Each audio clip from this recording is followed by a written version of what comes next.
So I just got done with my 3-mile workout walk. So disregard my appearance because I know if I don't record this now, I won't.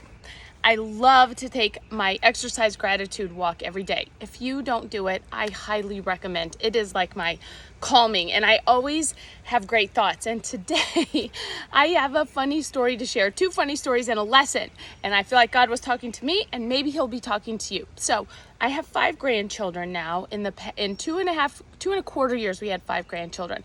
Our oldest 2 granddaughters are 9 days apart. So they're both 3. Maria is high energy, go, go, go, the epitome of strong-willed. And Brecklin, Maria is long, dark hair, big, piercing, dark eyes. Brecklin is the epitome of feminine, dainty, very loving, blonde, big blue eyes. Also very strong-willed, but in such a gentle way. If you raise your voice to her, she cries. So here's my funny story. Different stories about each of them, and then my lesson. Maria has twin babies. That's what she calls them. And my daughter Michaela and I were at TJ Maxx with Maria and the babies. And this was probably 3 or 4 months ago. So the babies were in their car seat. Michaela and I each had a cart, and Maria was walking. And she did great until we pushed her time limit. And at home, ever since she was little, with her high energy, one of their games is run. And so her daddy would stand here and say, run, run, run. And she would run to her grandpa. And then he would say, run, run, run. And she'd run back and forth. That was her favorite thing to do, was run, run, run. So we're at TJ Maxx, and you know what happened. We were telling her she needed to stay with us. And we were each pushing our cart and kind of looking. And when we reached the limit, Michaela looked down, she saw Maria. She said, she heard Maria say, run, out loud to herself, and she just took off, barreling away. Well, Michaela's holding a baby. She doesn't know what to do. She pushes a cart to me, so I'm holding both carts. Michaela goes taking off after Maria. I push both carts over. I'm trying to look. All of a sudden, I see running at me in the aisle. There's Maria, head down. She's trucking as fast as she can. Behind her, here comes Michaela. She's trucking as fast as she can. Behind Michaela, here comes the man that works there. He's running after all 3 of them. I'm like, I gotta block her because she's coming in the aisle towards me, but I'm looking at the babies. So I kind of put a hand on the babies, and then I turn towards Maria's aisle, and she looks up and she sees me just like Pac-Man. Boop! She turns, she makes a 90-degree turn, boom, that way.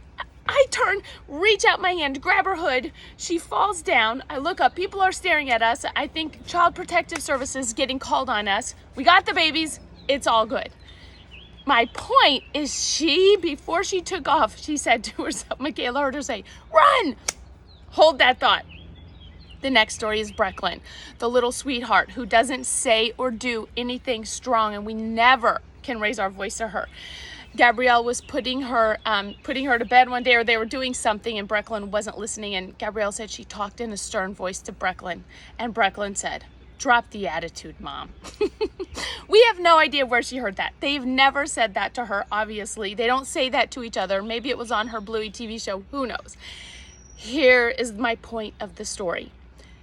What voice are you hearing in your head? I listened to such a great podcast recently, and it talked about the lies that we believe. All of us have things in our brain that we have heard from little, or maybe from junior high, or maybe somebody said in passing. I read this question in a devotional. It said, when is the first time you remember comparing yourself as a woman to someone else? Mine goes back so early that it wasn't even the words, it was an action that I saw someone do that caused me to compare myself when I was probably under 4. So here's my point. My point is not, we all need therapy, it's all doom and gloom. None of that. My point is, what voices are you listening to? Because they are running your programming. You might not even realize it. Maria's and Brecklin's example of how they absorb and what they say. So, do you need to reprogram what you're saying to yourself? I'm going to post a couple affirmations that I say. Sometimes I like to reprogram myself with God's word. I am fearfully and wonderfully made. I am strong. I can do hard things. I am joyful, loving. What do you need to say to yourself to change those lies, to help eliminate those lies? Because those lies are your future. What you choose to believe about yourself, I should say, is your future. So we want to identify and get rid of those lies and speak truth to ourselves. Encourage each other up. Anything is possible, whether it's Mary Kay or your personal life or your whatever. It's your thoughts that will control everything. So today and this week, be aware of what you're listening to. Have a great day.